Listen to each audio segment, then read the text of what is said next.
This breakup was the bittersweet kind, as if there is any other kind, but a kind nonetheless.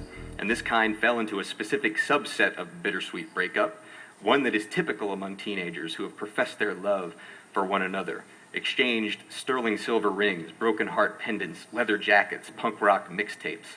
It's falling head over Converses in love at an age when we're still growing, physically, mentally, and emotionally. But more than just growing, expanding at breakneck speed, fighting ourselves at a pace that is downright alarming and which will never be duplicated for the rest of our lives. It's guaranteed that no love will last, but this teenage love feels like heroin and the brutal rush of its power, its ability to commandeer the body and the mind, and its ability to make you feel like a steaming pile of shit when it comes to its crashing end. It's not that teenage love is any more powerful than the other types of love we experience throughout our lives. It's just that we will never feel that way again.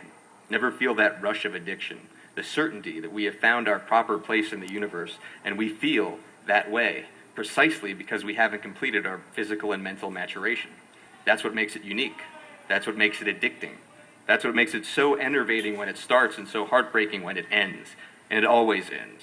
And when it does, what was once there, what was once perfect, becomes irretrievable.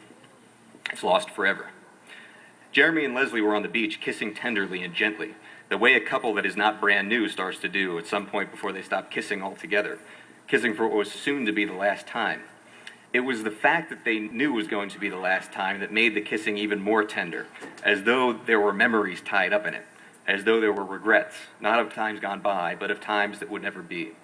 He could feel her face, their cheeks grazing against each other's, their tears mixing together, and he remembered how he licked them off his lips, tasting them. He tasted the salt. It was like he dipped his tongue into the expanse of the Pacific Ocean. As Jeremy sat in his dank little holding cell in Bronxville, it was like the breakup was happening to him all over again.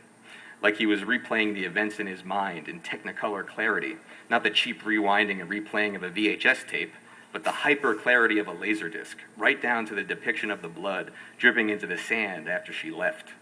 It was as high definition as high def could get back then, before there was Blu-ray and plasma televisions. There was the clarity of regret.